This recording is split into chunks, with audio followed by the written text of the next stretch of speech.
Hello and welcome back to my channel, as it were, and today will be the first of many videos revising the A-level course of regular maths, and I will also do a revision for the further maths A-level course. So this episode is also the first episode of the A-level maths statistics section of the course. I will revise the further maths section, but I will do that at a later date. Today we're going to be looking at sampling methods and basic definitions. So, let's say I have a population denoted by these little red dots on this line of some thing that I'm trying to measure. So my total,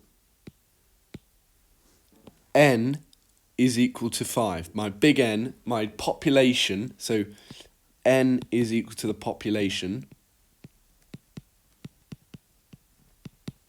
and my n is what I want to measure, so my sample. And in this case, I want 5. And so, I'm going to explain some of the different sampling methods. So the first of these sampling methods is simple random sampling. So let's say I allocated a number to each of these dots. So 1, 2, 3, 4, 5, 6, 7, 8, 9, 10, 11, 12. And I said, well, I want to use simple random sampling, so I'm going to select all the prime numbers, so all prime. And so that is 2, 3, 5, 7, and 11, which is 5 numbers. So that gets all my samples, so I will circle these. So 2, 3, 5, 7, and 11. And the distance of these, the average of these would produce a sample mean here denoted by x with a bar over it. Then the next sampling method we're going to do is I'm just going to rub this out first before I continue speaking. We're going to do systematic sampling. So the way this is denoted in the textbook is we're going to select every kth member where k is equal to the population divided by the number of samples, or the number in the sampling. So in this case it's 5, but it's over n. So k in this case is equal to 12 over 5, which is 2.4. So we are going to select every second member until we get to 5. So here, here, here, here, here, and that gets us to 5. So our average would probably be somewhere around here now, which is a bit different from where we had our average in the first one, which was around here. Next, rub that out. Just going to rub these dots out.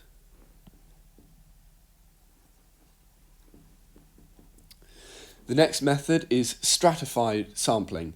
So I separate the population into distinct groups .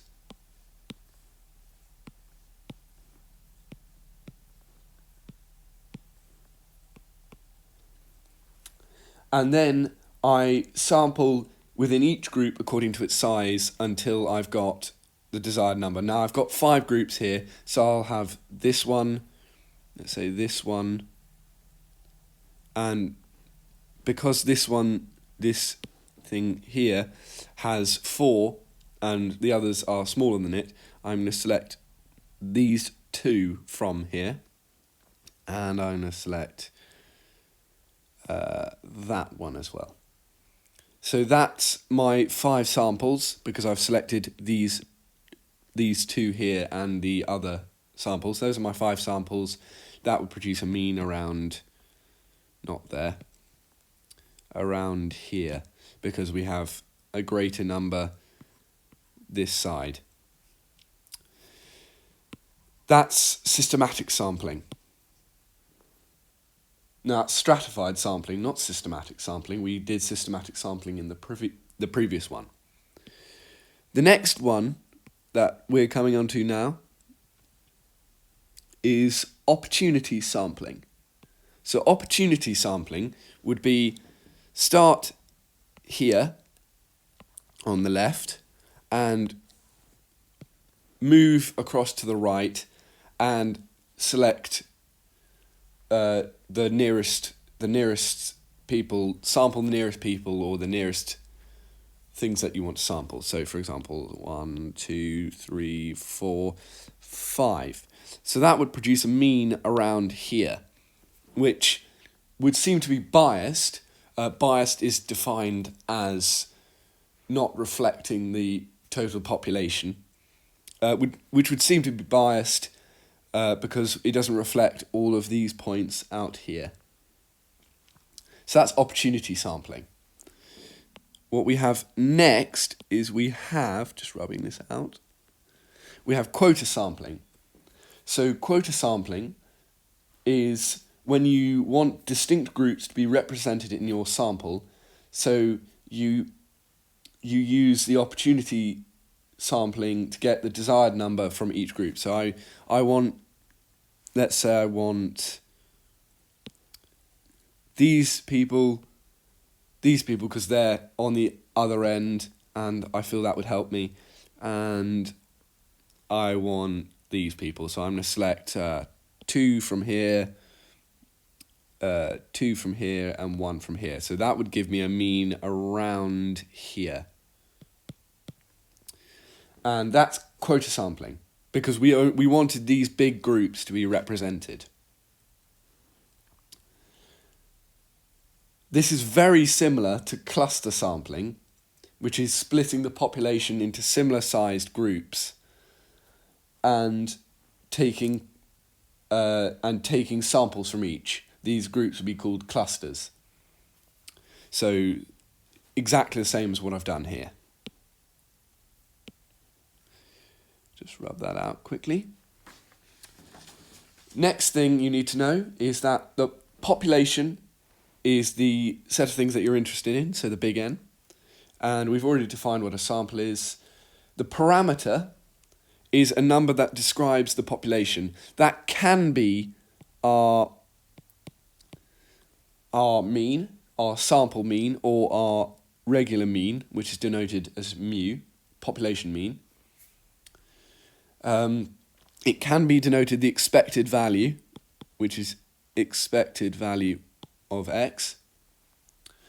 And the statistic is the number that you take from a single sample, and you can use one or more of these to estimate what you'd like for the parameter, or the number that you would want to describe your population. Next, we're moving on to a couple of basic formulae. So, first of all, we've got the mean, which is going to be x with a bar is equal to the sum of the x values with this sigma, capital sigma, sum of the x values, I equals 1 and up to n, sum of the x values divided by the number of terms. This should not be a capital. The I, don't worry about the I, that just represents, it starts at 1 and goes all the way up to n. So this also represents x1 plus x2 plus x3 all the way to xn all over n. And that will give you the mean of a set of n observations. Then you want to find the median. The median is equal to n plus 1 over 2. The median is just the middle value of a set of data. and it can be more useful than the mean because it's not affected by outliers. For example, if you had on a line of data, you had a cluster of points in the middle, but then you had one out here, the mean would be affected by this point, but the median would still be around here. So you would be less affected. Next, the range is the largest value to the smallest value, so the difference between this value and this value. The lower quartile is denoted as Q1, and that is equal to n plus 1 over 4, because n plus 1 over 2 would just be written as, it's not equal, so I'm not going to write that, but the n plus 1 over 2 can also be written as 2 times n plus 1 over 4, which is the same as saying it's halfway along the line. Then the upper quartile is equal to n plus 1 over 4 multiplied by 3. And then you have the interquartile range, which is equal to Q3 minus Q1. So the difference between the quartile values. The next thing we're going to look at is the standard deviation and the variance. So the standard deviation is denoted by a non-capital sigma. No, sorry, a non-capital sigma squared. Out of n observations, this is equal to sigma times x minus mu squared all over n. This can be written as this, but it's not necessary to write it. I'm going to write that 2 again, because it's an abomination, over n minus mu squared. It can be written as this, but you don't have to. What this bracket is saying is the average difference of the x values from, I'll write an I there because we know what the I notation stands for from earlier. This is the average distance from the mean. So let's say you had, I'm going to get my spread down. Let's say you had your mean value here, and then your data points were here, here, here, here. What this is saying is the sum of the distances from the mean squared, so that we have an absolute value, because anything that is negative or positive squared will give you a positive number. And then we divide by n to get the average distance from the mean. So I'm going to rub that out. And next thing is we get the variance, which once again is denoted by a sigma. I will switch to blue again. So denoted by our little sigma, and that is equal to the square root of the standard deviation. So square root of the sum of xi minus mu over n, and there's a squared in there. So that's our standard deviation. No, our variance. The next bit becomes a bit complicated. And the reason it's complicated is it's unsure. A lot of people are unsure why, when they first see this formula, why the unbiased estimate for the population variance has a denominator of n minus 1. I'll show you the formula. So I'm going to write this formula in black. because it's different.